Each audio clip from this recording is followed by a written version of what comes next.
अरे जानकी, जल्दी निकलो यहाँ से। तुम्हारे पति ने तुमको दूसरे घर बुलाया है। इस घर में पानी भरने वाला है, तुम सब डूब जाओगी। लेकिन वो खुद क्यों नहीं आए और तुम कौन हो मुझे यहाँ से ले जाने वाली? तुम्हारा पति मेरे घर में काम करता है, उसने मुझे तुम्हें लाने को कहा है। अब ज्यादा मत सोचो और मेरे साथ चलो। फिर जानकी अपने तीनों बच्चों को लेकर सुधा के पीछे तेज बहाव वाले पानी में निकल पड़ी। रास्ते में पानी बहुत ज्यादा बढ़ गया। अचानक पानी के तेज बहाव से जानकी के हाथों से दोनों बड़ी बेटियां छूटकर बह गईं और छोटी बेटी पास में रह गई। नहीं, मेरी बच्चियाँ, कोई बचाओ। सिया, आरुषि, कहाँ चली गई तुम लोग?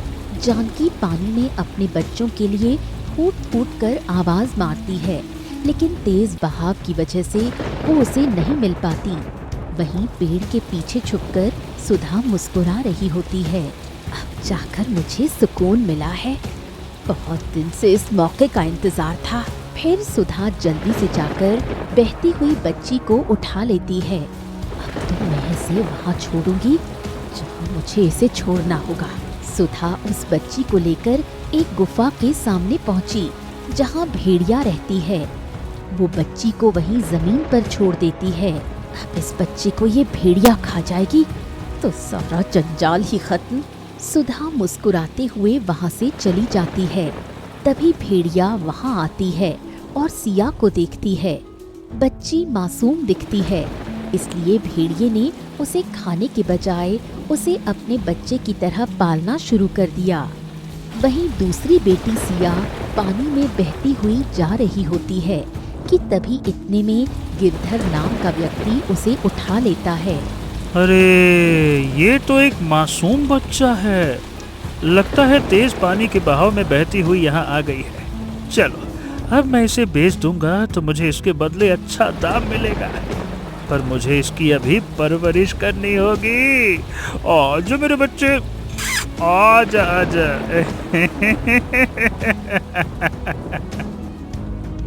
और ऐसे ही धीरे धीरे वक्त बीतता है और 18 साल बीत जाते हैं। रमेश और जानकी अपनी बेटियों को याद करके फूट फूट कर रो रहे हैं। जानकी, बताओ भला, आज 18 साल बीत गए, पता नहीं हमारी बेटियां कहाँ और किस हालत में होंगी। पता नहीं, पता नहीं। 18 साल से मेरी आंखें उन्हें ढूंढ रही हैं। पता नहीं मेरी मासूम बच्चियां जिंदा भी हैं या नहीं और किस हाल में होंगी। हमारी छोटी बेटी सनाया के भरोसे ही लगता है बाकी जीवन बीतेगा। तभी इतने में सनाया आ जाती है। सनाया अपने माता पिता को रोता देख उनके पास बैठ जाती है। क्या हुआ माँ, पिताजी, आज आप लोग फिर रो रहे हो? कुछ नहीं बेटी, कुछ नहीं, बस वर्षों पुराना वही हमारा दर्दनाक दिन याद आ गया। जब भी वो रात याद आती है ना, आंसू रुकते नहीं है, रुकते नहीं। बेटी तुम परेशान मत हो, तुम जाकर मैंने जो कल कहा था वह शंभू काका से पूछ कर आओ आज। ठीक है माँ, मैं अभी जाकर शंभू काका से पूछती हूँ। आप दोनों अपना ख्याल रखना। सनाया इतना कहकर घर से निकल पड़ती है। जब वो रास्ते से जा रही होती है तो उसे एक जगह पर आरुषि मिलती है। आरुषि रो रही थी और गिरधर उससे खेतों में काम करा रहा था। अरे रोना बंद करो, जल्दी से यहाँ से भारी पत्थर उठा, चल जल्दी कर। अगर आज का काम पूरा नहीं हुआ तो रात को खाना नहीं मिलेगा, समझी? चलो जल्दी जल्दी करो, नौटंकी मचा रखी है। पिताजी, मैं अभी करती हूँ, बस थोड़ा सा पानी पीने दीजिए, बहुत थक गई हूँ। कोई पानी वानी नहीं, चुपचाप अपना काम करो, नहीं तो। ये सब देखकर सनाया से रहा नहीं गया और वो दौड़कर गिरधर के पास पहुंची। अरे ओ इंसान, तुम्हें थोड़ी भी शर्म नहीं आती? एक लड़की से ऐसा भारी काम करा रहे हो? लड़की से ऐसा काम नहीं कराना चाहिए। ए लड़की, कौन है रे तू हमारे मामले में बोलने वाली? ये मेरी मर्जी है, चल भाग यहाँ से, अपना रास्ता नाप। फालतू की बात करती है। मैं तो चली जाऊंगी, लेकिन भगवान देख रहा है कि तुम इस बेचारी पर कितना अत्याचार कर रहे हो। अरे आज तेरी वजह से मेरा दिमाग खराब हो गया है। चल आरुषि, आज के लिए इतना बहुत है। तू यहाँ से हट, और तू भी भाग यहाँ से लड़की, चल भाग यहाँ से। सनाया गुस्से में आगे बढ़ गई। थोड़ा आगे जाते ही जहाँ कबीर आराम से पेड़ के नीचे बैठा है, ठंडी हवा चल रही है और वो मजे से मौसम का आनंद ले रहा है, तभी सनाया उस पर बरस पड़ती है। कितने आलसी हो तुम्हें जरा भी शर्म नहीं आती? अरे क्या हुआ, क्या बात है, और तुम मुझ पर चिल्ला क्यों रही हो? मैं तो बस मौसम का मजा ले रहा हूँ, इसमें क्या बात हो गई? मौसम का मजा ले रहे हो? शर्म करो। वहाँ एक लड़की खेत में हल चला रही है, इतनी कड़ी धूप में मेहनत कर रही है, और तुम एक मर्द होकर यहाँ आंख बंद करके मजे से बैठे हो। ए लड़की, फालतू में दिमाग खराब मत कर, तू जानती नहीं है मुझे, समझी? चल भाग यहाँ से, वरना अच्छा नहीं होगा। दिमाग खराब कर रही है। कबीर गुस्से में सनाया को वहाँ से भगा देता है। पता नहीं ये अनजान लड़की अचानक आकर मुझे ऐसा क्यों बोलने लग गई। फिर कबीर परेशान होकर आगे बढ़ जाता है। तभी आरुषि दिखाई देती है, जो अभी भी खेत की तरफ काम खत्म कर रही थी। वैसे वो लड़की सच कह रही थी। ये लड़की कितनी मासूम और कितना भारी काम कर रही है। मुझे इससे बात करनी चाहिए, लेकिन मैं इससे कैसे बात करूं? इसका पिता गिरधर तो इसके साथ ही है। कोई बात नहीं, मुझे इससे बात करनी होगी। फिर आरुषि अपना काम पूरा करके जैसे ही घर जाने के लिए कदम बढ़ाती है, तभी कबीर चुपके से उसके पीछे पीछे चलने लगता है। आरुषि जैसे ही अपने घर के अंदर जाती है, तभी कबीर भी उसके पीछे पीछे जाकर उसके पास खड़ा हो जाता है। तुम्हारा बाप कैसा इंसान है ना? भला कोई अपनी बेटी से ऐसा भारी काम कराता है क्या? ऐसा कौन सा बाप करता है भला, बताओ? आज पहली बार किसी इंसान ने मुझसे इतनी प्यार से बात की है, मेरे बारे में पूछा है, वरना आज तक पिताजी के अलावा किसी ने मेरी तरफ देखा तक नहीं था। ये इंसान कितना अच्छा है। वे मेरे पिता हैं और वे जो भी कहेंगे मुझे करना ही पड़ेगा।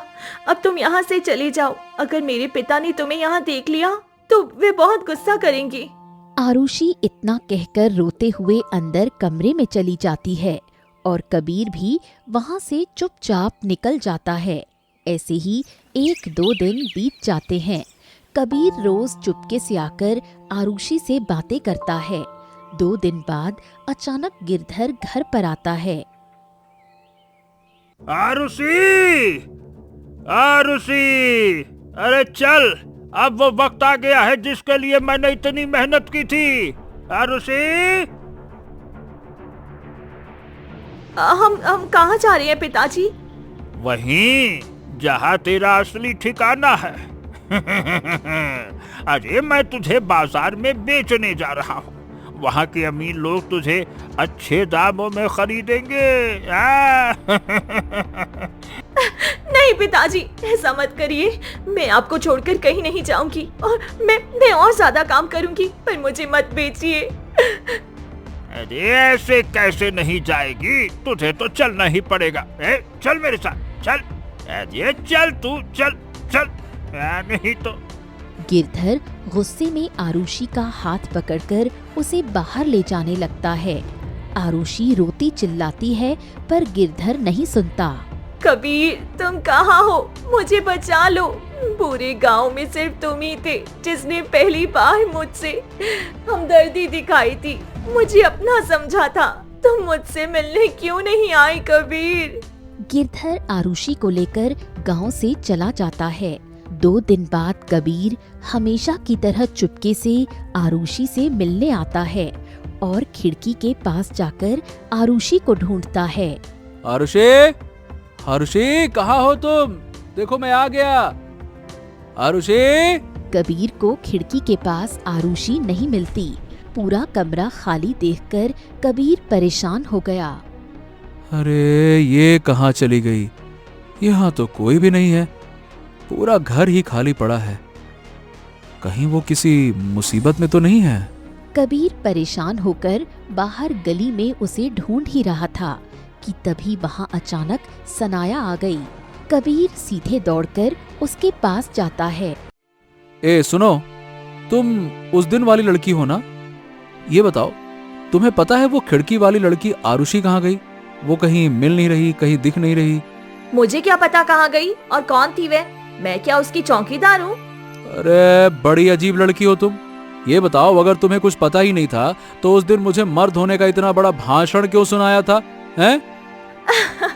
अरे बाबा, वह तो मेरी आदत है। मैं दिन में किसी एक इंसान को फालतू का भाषण जरूर सुनाती हूँ। उस दिन तुम्हारा नंबर था तो तुम्हें सुना दिया। इसमें इतना गुस्सा क्यों होना? तुम सच में पागल हो। मेरा दिमाग मत चाटो। कबीर गुस्से में वहां से भागता है और आस पड़ोस के लोगों से आरुषि के बारे में पूछने लगता है। सनाया भी मजे लेने के लिए उसके पीछे पीछे भागी। कबीर वहीं पास में खड़े एक पड़ोसी कालू से पूछता है, कालू काका, इस घर के लोग कहाँ चले गए? वो लड़की और उसका बाप वो कहीं दिखाई नहीं दे रहे, कहाँ गए वो लोग? देखो बेटा कबीर, वो उसका बाप नहीं था। वो गिरधर तो कोई रहस्यमयी आदमी है। वो यहाँ का रहने वाला ही नहीं है। वो हर साल एक नई लड़की को लाता है, उसे कड़ी मेहनत करना सिखाता है और फिर दूसरे गांव के बड़े बाजार में ले जाकर बेच देता है। हे भगवान, वो लड़की इतने बड़े खतरे में थी और मैं कुछ समझ ही नहीं पाया। छी छी छी छी छी छी छी, मुझे अफसोस है कि मैं उसकी आंखों का दर्द पहले क्यों नहीं जान पाया। नहीं नहीं नहीं नहीं नहीं, नहीं, मुझे उसे बचाना ही होगा। मैं उस लड़की को इस तरह से बिकने नहीं दूंगा। मैं उसे उस दरिंदे से बचाकर ही दम लूंगा। हाँ। कबीर तेजी से आगे बढ़ने लगा। तभी सनाया भी उसके साथ साथ चलने लगी। ए लड़की, तुम मेरे पीछे पीछे क्यों आ रही हो? जाओ जाओ, अपने घर जाओ, रास्ता छोड़ो मेरा, जाओ। अरे मैं क्यों भागूं? मुझे भी देखना है कि तुम उसे कैसे बचाते हो। और वैसे भी अकेले जाओगे तो रास्ता भूल जाओगे। मेरा दिमाग बहुत तेज चलता है, समझे? हे भगवान, एक तो वो लड़की गायब है, ऊपर से ये मेरा सर पकड़ के मेरे पीछे पीछे चली आ रही है। अरे चुपचाप घर जाओ, वरना अच्छा नहीं होगा, जाओ। नहीं जाऊंगी, अब तो मैं तुम्हारे साथ ही चलूंगी। चलो चलो, जल्दी कदम बढ़ाओ, वरना वे बच्चा चोर लड़की को बेच देगा और तुम यहीं मेरा सर पकड़कर बैठे रह जाओगे। तुम अपनी ये बकवास बंद करोगी ना तो हम जल्दी पहुंचेंगे। चलो अब। तभी सनाया जैसे ही आगे बढ़ी वो गड्ढे में गिर पड़ी। अरे ये क्या? मैं तो गड्ढे में गिर गई। कबीर, मुझे बाहर निकालो। ओहो, ठीक है, रुको, अभी निकालता हूँ। रुको रुको, अरे रुक जाओ, इतना हलचल मत करो, रुको अभी निकालता हूँ। कबीर उसे निकालने लगता है लेकिन वो नहीं निकल पाती। अब इतने घने जंगल में इतना बड़ा गड्ढा कहाँ से आ गया? जल्दी से निकालो ना, मुझे बहुत घबराहट सी हो रही है इस गड्ढे में। तभी अचानक झाड़ियों से एक भेड़िया कबीर के सामने खड़ी हो जाती है। कबीर इतना डर जाता है कि खुद भी उस गड्ढे में गिर जाता है। डरपोक कहीं के, एक भेड़िए से डर गए? अरे वो भेड़िया है पागल औरत, उसे देखकर मैं क्या, कोई अच्छे से अच्छा मर्द भी डरेगा। तो क्या तुम्हें डर नहीं लगता भेड़िए से? अरे अगर मैं बाहर होती तो कभी नहीं डरती। तभी इतने में सिया वहाँ आ जाती है। माँ, तुम यहाँ क्या कर रही हो? खामखा इन दोनों को डरा दिया। भेड़िया तुरंत पीछे हट जाती है। ये क्या? तुम इस भेड़िए को माँ क्यों कह रही हो? ये मेरी माँ है और बचपन से इन्होंने ही मुझे पाल पोस कर बड़ा किया है। रुको, मैं तुम दोनों का इस गड्ढे में से निकाल देती हूँ। सिया उन दोनों को उस गड्ढे से बाहर निकालती है। वैसे तुम दोनों कहाँ जा रहे हो? हमें किसी की तलाश है, पर पता नहीं वो कहाँ और किस हालत में होगी। तो तुम एक काम करो, हमारे घर चलो और कुछ दिन वहाँ रहो। यहीं पास ही में एक गुफा है, उसी में मैं और मेरी माँ रहती हैं। वहीं से जिसे ढूंढना है ढूंढ सकते हो। चलो ठीक है। लेकिन मुझे ये समझ में नहीं आता, तुम हमारी तरह इंसान हो पर तुम्हारी माँ भेड़िया कैसे हो सकती है? वैसे अब मुझे नहीं पता, बस यही मेरी माँ है। और अब तुम सब चलो। सिया उन दोनों को लेकर अपनी गुफा में आ जाती है। तुम लोग बताओ, आखिर तुम किसे ढूंढ रहे हो? मतलब कि एक आदमी है गिरधर, वो बच्चे चुराकर बाजारों में बेचता है। उसी की हमें तलाश है। वह तो मेरी माँ ढूंढ लेंगी। क्या? ये क्या कह रही हो तुम? चलो माँ, हमें उस व्यक्ति की तलाश करना है। फिर भेड़िया समझदारी से सिर हिलाकर आगे बढ़ जाती है और सिया भी उसके साथ साथ वहाँ से निकल पड़ती है। मुझे तो घबराहट महसूस हो रही है, क्या ये हमारी मदद कर पाएगा? देखो, एक भेड़िया और एक इंसान दोनों की माँ बेटी की जोड़ी है। अब शायद हमारी ये दोनों मदद जरूर करेंगे, क्योंकि दोनों का रिश्ता तो बहुत मजबूत लग रहा है। फिर ऐसे ही वो दिन भी बीत जाता है। अगली सुबह होते ही सिया भागते हुए कबीर और शनाया के पास आती है। क्या हुआ? तुम इतना घबरा क्यों रही हो? क्या बात है? हमें उस आदमी का ठिकाना पता चल गया है। मैं और मेरी माँ ने मिलकर पूरी रात उसकी छानबीन करते करते एक जंगल के गुप्त ठिकाने का पता लगाया है, जहाँ कई सारे आदमी हैं। चलो हम चलते हैं। ठीक है, चलो चलते हैं। फिर इतने में सभी वहाँ से जाने लगते हैं। तभी अचानक भेड़िया वहीं रुक जाती है। ये क्या माँ, तुम क्यों नहीं चल रही हो? हाँ, लगता है ये डर गई है। नहीं, जब भी ये रुक जाती हैं तो मैं समझ जाती हूँ कि अभी मेरी माँ की तबीयत ठीक नहीं है। चलो हम तीनों चलते हैं। माँ, तुम जाकर आराम कर लो। भेड़िया वहाँ से वापस चली जाती है और सिया, शनाया और कबीर आगे बढ़ जाते हैं। थोड़ी ही देर में वो एक झोपड़ी में पहुँचते हैं, जहाँ गिरधर बैठा हुआ था और सामने 2-3 लड़कियाँ थीं। हाँ, यही वो व्यक्ति है। चलो चलो उसे पकड़ते हैं आज। कबीर झोपड़ी के अंदर जाता है और गिरधर को दबोचकर पकड़ लेता है। जल्दी से इन सबको यहाँ से बाहर निकालो और इसे इसकी सजा मिलेगी। तभी अचानक कबीर गिरधर को छोड़ देता है और जोर जोर से हंसने लगता है। तुम हंस क्यों रहे हो कबीर? मुझे यहाँ से आजाद करो। इसने देखो हमें बंदी बनाकर रखा है। हाँ, चिंता मत करो, हम सब तुम्हारी मदद के लिए आए हैं। अरे, मैं इस आदमी को खोज रहा था 5 साल से, ताकि इसका धंधा मैं अपना सकूं। ये तुम क्या कह रहे हो? यानी कि ये सब तुम्हारी चाह थी? तुम ये कह दो कि तुम सब झूठ बोल रहे हो। ना ना ना ना, ये बिल्कुल झूठ नहीं है। अरे, यही तो सच बोला है अभी तक मैंने। तुम ऐसा नहीं कर सकते हो। हम लोगों ने तुम पर भरोसा किया और तुम्हारे भरोसे से मैं यहाँ तक इसे बचाने आ गई, और तुम हमारे साथ ऐसा नहीं कर सकते हो। देखो, तुम्हें जो चाहिए मैं देने के लिए तैयार हूँ, बस हमें यहाँ से बाहर निकाल दो। तुम ऐसा नहीं कर सकती, तुम तो अच्छे इंसान थे। अरे, मुझे ये सब बकवास नहीं सुनना।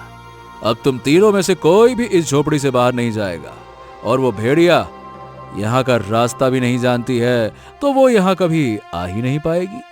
क्योंकि अब मैं तुम दोनों को एक ऐसी जगह ले जाऊंगा जहां किसी को पता नहीं चलेगा। चलो मेरे साथ। चलो, मैंने कहा चलो। कबीर उन तीनों को वहां से जबरदस्ती ले जाता है और जंगल के बीच एक पुराने खंडहर के पास पहुंच जाता है। बस आज की रात बीत जाए, उसके बाद तो मेरा मकसद जरूर पूरा होगा। फिर ऐसे ही वो दिन बीत जाता है। आधी रात होते ही सनाया और सिया की आंख लग जाती है। तभी आरुषि उस कमरे से चुपके से निकलकर बाहर बैठे कबीर के पास आती है। तुम यहाँ क्यों आई हो? मैं कहता हूँ चली जाओ यहाँ से, वरना तुमने मेरा असली रूप अभी देखा नहीं है। जाओ यहाँ से। तुमने हमारे साथ ऐसा क्यों किया? कबीर, मैं तुमसे प्रेम करने लगी थी। जब मैं तुमसे बिछड़ गई थी तो सोचा था कि कभी तुमसे नहीं मिल पाऊंगी, और आज मिले भी तो तुम इतने बेगाने क्यों हो गए? अब मिले हो तो भी मेरे नहीं हुए। कबीर बिल्कुल चुप रहता है और आरुषि की तरफ देखता है। एक काम करो, इन दोनों लड़कियों को बेच दो और मुझे अपना लो, मुझसे शादी कर लो। सोचो, सारी जिंदगी से मेरा अपना कोई भी नहीं है। तुम मेरे पति बन जाओगी तो हमारे बच्चे होंगे, हमारा परिवार होगा। मेरी सारी जिंदगी का प्यार तुम्हारे पास सिमट जाएगा। ठीक है, लेकिन ये दोनों लड़कियां तो तुम्हारी मदद कर रही थी, तुम्हें इनके लिए बुरा नहीं लगेगा? कब तक दूसरों के बारे में सोचूं? अब मुझे अपनी बारे में सोचना है। बुरा तो लग रहा है, पर अब मैं भी अपनी जिंदगी कुछ दिन खुशी से जीना चाहती हूँ। ठीक है, तो चलो पहले उन दोनों को कमरे में बंद कर देते हैं, क्योंकि अगली सुबह सौदा हम उन दोनों का ही करेंगे। चलो। दोनों वहां से चले जाते हैं और जैसे ही कमरे के पास जाकर खड़े होते हैं तभी अंदर सो रही सिया और सनाया की आंखें खुल जाती हैं। अरे आरुषि, ये क्या? तुम वहाँ बाहर क्या कर रही हो? आरुषि बिना कुछ बोले तुरंत कमरे का दरवाजा बाहर से बंद कर देती है। सिया भागकर खिड़की के पास आती है। ये क्या आरुषि, तुम ये क्या कर रही हो? तुमने हमें बंद कर दिया। अरे हम तो यहाँ तुम्हारी मदद करने के लिए आए थे और तुम खुद हमारी दुश्मन बन गई। बाहर निकालो हमें। अगर तुमने मुझे यहाँ से बाहर नहीं निकाला तो मेरी माँ तुम लोगों को छोड़ेंगी नहीं। मैं वही करूँगी जो मेरे लिए सही है, क्योंकि मैं तुम दोनों की बातों में आकर अपने प्रेम को नहीं खो सकती। अब तुम दोनों यही कैद रहकर अपना बाकी जीवन बिताओगी। हाँ, तुमने बिल्कुल सही कहा आरुषि। अब चलो चलो हम यहाँ से चलते हैं दोनों। जैसे ही इनका सौदा हो जाएगा उसके बाद तो मैं तुमसे शादी करके अपना एक परिवार बनाकर खुशी खुशी रहूंगा। छोड़ दूंगा ये सब। कबीर और आरुषि वहां से निकल पड़ते हैं। कमरे के अंदर दोनों फूट फूट कर रोने लगती हैं। मैं भी किस बेवकूफ की बातों में आ गई। हम इसकी मदद करने आए थे और ये देखो हमें हमारे साथ क्या कर रही है। मेरी माँ भी मेरे लिए कितनी परेशान होगी। अगर मैं अपनी माँ भेड़िए को साथ लेकर आती तो आज इस मुसीबत में नहीं फंसती। दोनों परेशान हो जाती हैं और ऐसे ही पूरा एक दिन बीत जाता है। अगली सुबह आरुषि कबीर के पास बैठी प्यार भरी बातें कर रही होती है। आज तक मैंने कभी किसी से प्यार नहीं किया और ना ही कोई प्यार भरी बातें की, लेकिन आज तुम्हारे साथ वक्त बिताने के बाद ऐसा लग रहा है जैसे स्वर्ग में कोई अगर जगह हो तो बस यही हो। आखिर हमारा सपना सच हो गया। हाँ बिल्कुल, बस एक बार इस कबीले के बड़े मालिक माँ शारदा से मैं मिल लूं, जो लड़कियों को हमारे देश से भी बाहर भेजता है। अगर उसका पता मुझे मिल जाए ना आरुषि, तो फिर इन छोटे मोटे लोगों से मुझे कोई मतलब ही नहीं रहेगा, हैं? हाँ क्यों नहीं। दोनों ऐसे ही बातें करते हैं और वो रात भी बीत जाती है। अगली सुबह होते ही वहाँ एक बड़ा सेठ आता है। कबीर, लड़कियां तैयार है ना? हाँ हाँ, क्यों नहीं सेठ जी, मैंने सारा इंतजाम अच्छी तरह से कर दिया है। और हाँ सेठ जी, इस बार मैं कोई कम दाम नहीं लेने वाला। अरे हाँ हाँ, क्यों नहीं। अब चलो जल्दी से मुझे वो लड़कियां तो दिखाओ। हाँ हाँ बिल्कुल सेठ जी, चलिए आइए चलते हैं, आइए। फिर कबीर उस सेठ को लेकर खंडहर के अंदर जाने लगता है। आरुषि ये देखकर मन ही मन सोचने लगती है, मुझे जल्दी से करना होगा। मैंने इतने दिनों तक जो संघर्ष किया है, आज वक्त आ गया है मैं इन सब ठगों को अच्छे से मजा चकाऊं। फिर आरुषि फुर्ती से पास के जंगल की तरफ जाती है और वहाँ से कुछ लाल पत्ती की जहरीली औषधि तोड़ लेती है। फिर वो थोड़ी मिट्टी लेकर उसमें सफेद रंग का जंगली फूल मिलाती है और उसे पीसकर अपने हाथ में रख लेती है। चलो, इतने दिनों तक मेरे उस नकली पिता गिरधर ने जो मुझे ये सब जड़ी बूटी और नकली दवाइयाँ बनानी सिखाई थी, आज उसी कला की मदद से मैं इन्हें ऐसा सबक सिखाऊंगी कि इन्होंने कभी सोचा भी नहीं होगा।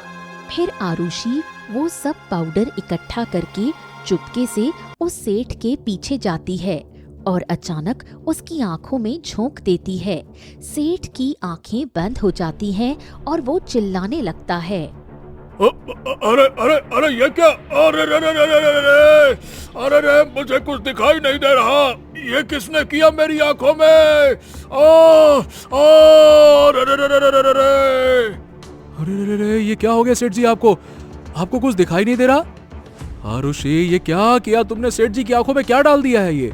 अरे नहीं, वह तो गलती से उड़कर कुछ चला गया होगा। मैंने कहाँ कुछ डाला है। कबीर जैसे ही झुककर सेठ की आंखें साफ करने लगता है, इतने में आरुषि वही बची हुई दवा का पाउडर कबीर की आंखों में भी जोर से डाल देती है।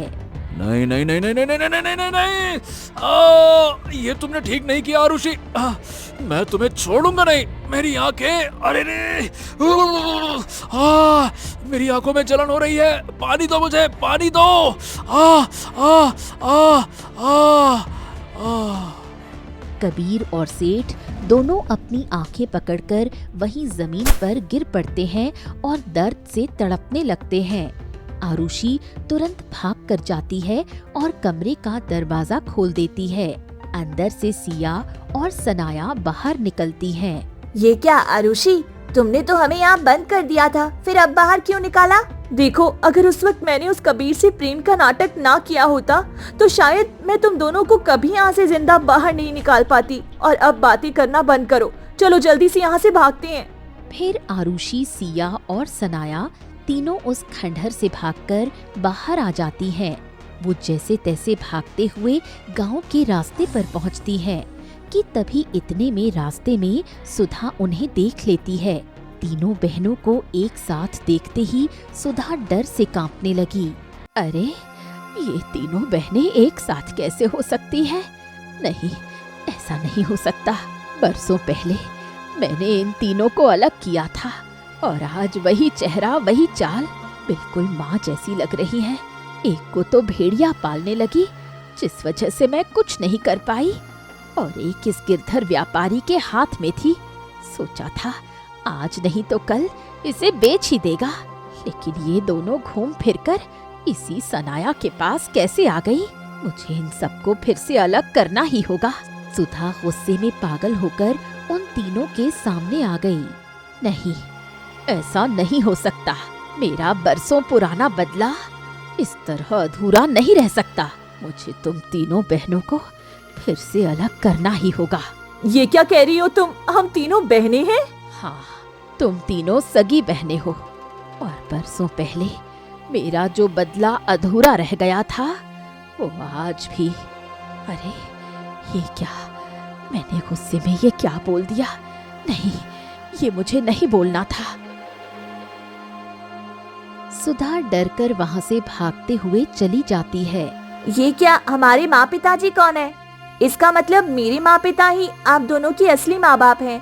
चलिए हम जल्दी अपने घर चलते हैं, पिताजी हमें पूरा सच बता देंगे। फिर सनाया, सिया और आरुषि को लेकर वहाँ से निकल पड़ी और अपने घर पहुँच गई। घर के अंदर रमेश और जानकी अपनी खोई हुई बेटियों की याद में फूट फूट कर रो रहे होते हैं। तुम दोनों कौन हो बेटी? माँ, ये दोनों कोई और नहीं बल्कि आपकी वही खोई हुई बेटियाँ हैं जिसके लिए आप हर वक्त रोती रहती थी। क्या? ऐसा कैसे हो सकता है? ठीक है, मुझे यकीन है अगर ये दोनों मेरी बेटी होंगी तो दोनों के कंधे पर एक काला बहुत ही बड़ा तिल का निशान होगा।